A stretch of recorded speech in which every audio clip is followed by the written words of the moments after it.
Giving. Giving.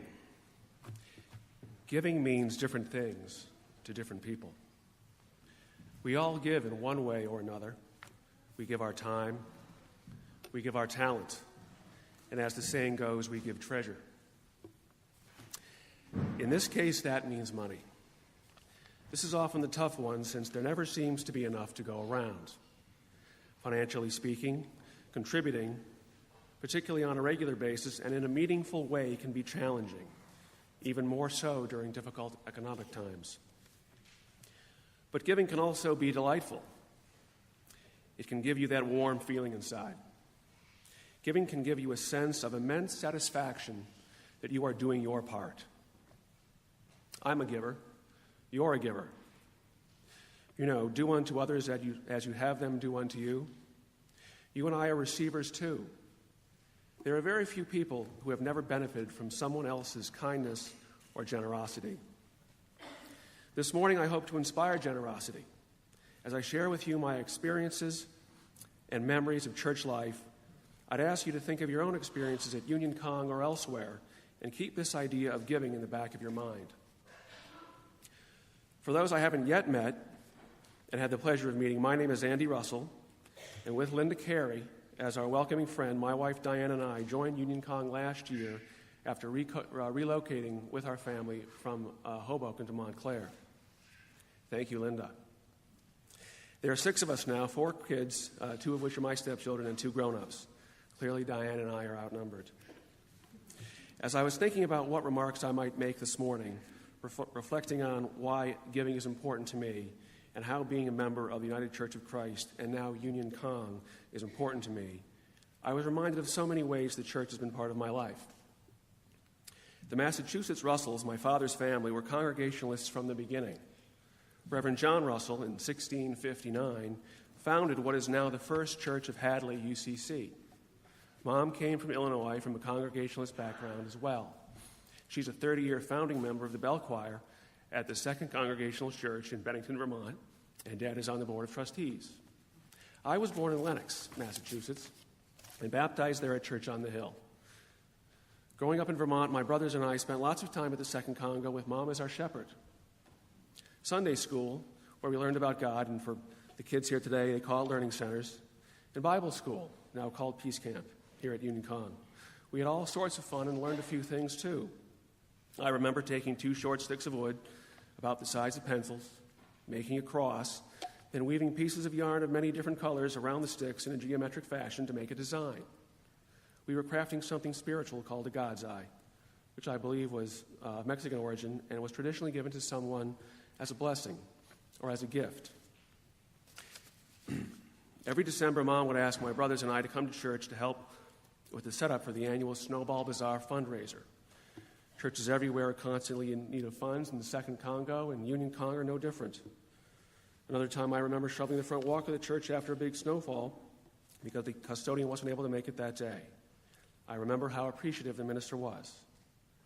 Most prevalent in my memory is the Christmas Eve service because we all had to go early to make sure we got the good seats on the left side, 3/4 of the way back, because that's what we boys wanted to do. In later years, it played off well because we got to have the best seat to watch Mom play the bells. I remember being part of the junior choir and thinking how lucky I was to be a tall boy, because by chance that placed me in a seat next to the window. Of course, I remember very reluctantly being asked to participate in the bell choir as well. As far as I knew, no other 12-year-old boy anywhere in town was in the bell choir. But it made Mom happy, and I lasted as long as I could. Youth group, Sunday afternoons at Reverend Steffen's house. The group's overnight camping trip to Merck Forest, and in the winter in Vermont. We bunked in a cabin with a pretty good fire and lots of discussion of world issues. And of course, the big one, our weekend road trip to Ohio to help Habitat for Humanity build a house and meeting the people who would live in it. What an eye-opener that was. I look back on those years and those church-related experiences, and I think about what they meant to me, what I learned from them, particularly about giving, sharing, and doing what's right. You know what? With the exception of Dad writing a check to cover my Habitat for Humanity trip expenses, I don't know who paid for any of those things, as I suppose a kid wouldn't. Yet in large part, I now know that it was the congregation, via their annual giving and their pledging, that helped provide or support many of these memorable experiences. In the short time I've been at Union Kong, I've met so many welcoming, friendly, interesting people. I really enjoyed Reverend Stephanie's sermons, but then she was gone.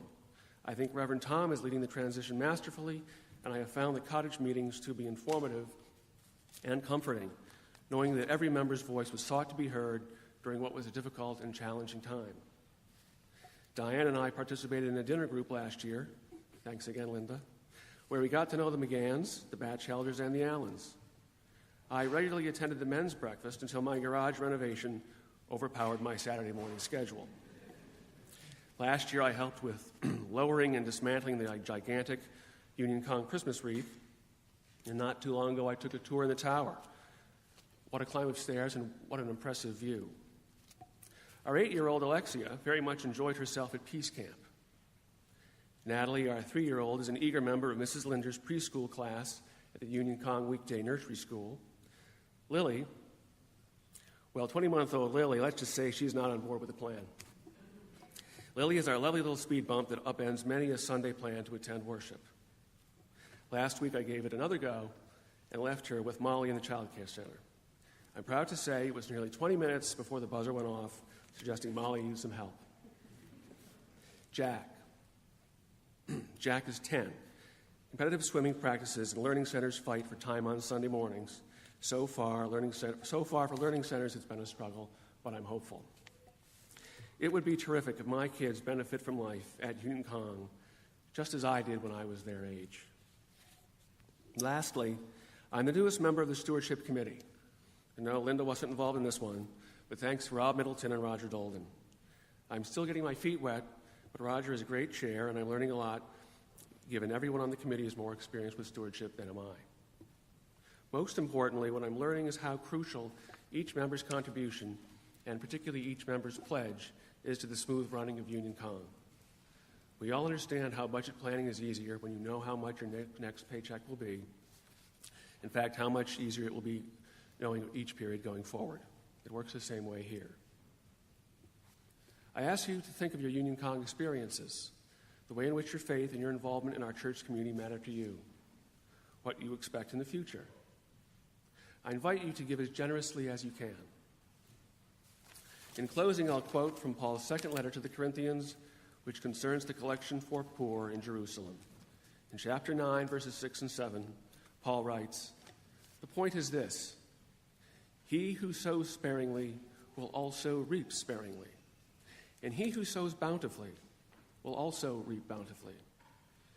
Each one must do as he has made up his mind, not reluctantly or under compulsion, for God loves a delightful giver."